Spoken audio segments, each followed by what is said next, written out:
bebas berkontrak itu boleh, asalkan tidak bertentangan dengan undang-undang. Yang kedua, bebas berkontrak itu boleh asalkan tidak bertentangan dengan ketertiban umum.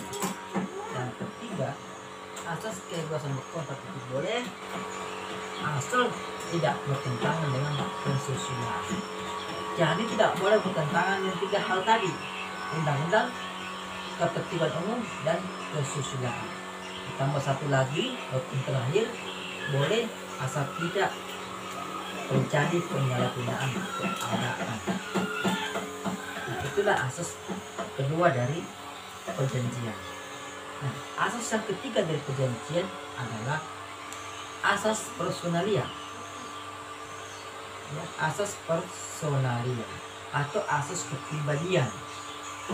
Asas ini, pemirsa yang budiman, dapat kita temukan di dalam pasal 13-15 KUH.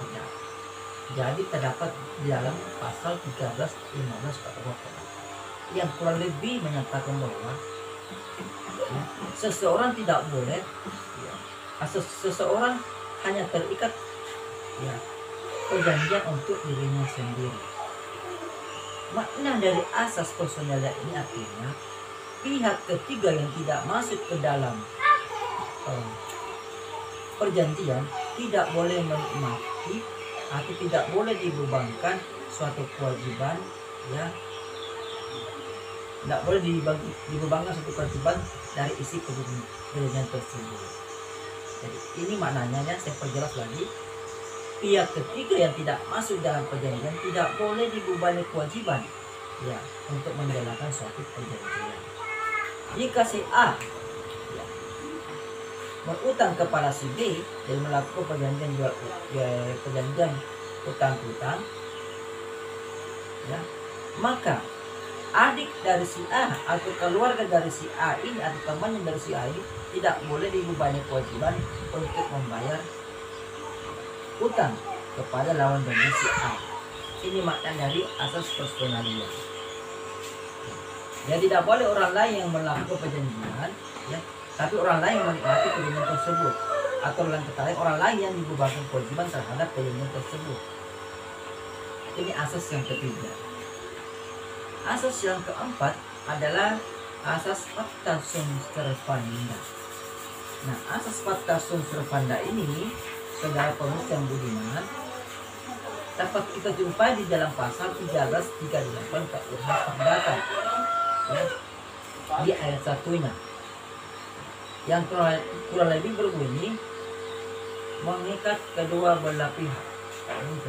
Jadi kalimat yang mengandung asas, ya, pacta sunt servanda terdapat di pasal 1338 di ujungnya itu, di ujung ayat 1-nya yang menyatakan mengikat kedua belah pihak. Nah, kalau kita mau sebut secara lengkapnya, berbunyi perjanjian yang dibuat secara sah, ya, oleh para pihak mengikat sebagai undang-undang bagi kedua belah pihak. Kata mengikat sebagai undang-undang itu mengandung makna asas pacta sunt servanda. Artinya apa ini asas pacta sunt servanda? Artinya adalah pihak-pihak yang melakukan perjanjian harus menjalankan atau harus melaksanakan kewajiban yang tertuang di dalam perjanjian tersebut. Jadi terikat, kata terikat berarti harus menjalankan kewajiban, tidak boleh keluar dari perjanjian itu, tapi harus melaksanakan perjanjian tersebut. Ini asas yang keempat. Asas keempat ini atau asas pacta sunt servanda ini bisa pula dikenal dengan asas kepastian hukum atau asas yang mengikat kedua belah pihak. Itu nama lainnya. Selanjutnya, asas yang kelima adalah asas itikat baik. Asas itikat baik ini dapat pula kita jumpai di dalam pasal 1338 di ayat 3-nya. Ya, pasal 1338, ya, menyatakan bahwa perjanjian harus dilaksanakan dengan itikat baik. Itu bunyi pasal 1338 ayat 3. Nah, itikat baik itu adalah sikap batin. Sikap batin yang jujur. Jadi tidak ada niat dari kedua belah pihak untuk ya, membuat rugi pihak lain. Tentu dengan sengaja ya, tidak ada. Inilah yang dimaksud dengan niat atau itikat baik. Nah, itikat baik ini dapat kita lihat dalam pelaksanaannya. Jadi karena ini sikap batin, maka dia terbaca ketika menjalankan perjanjian.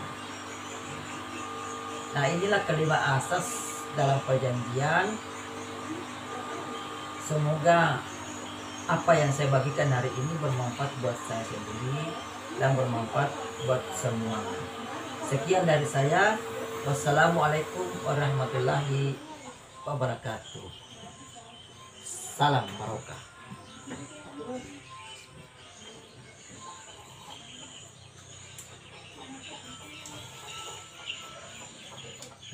Terima kasih ya sudah menonton. Jangan lupa subscribe, like, dan komen.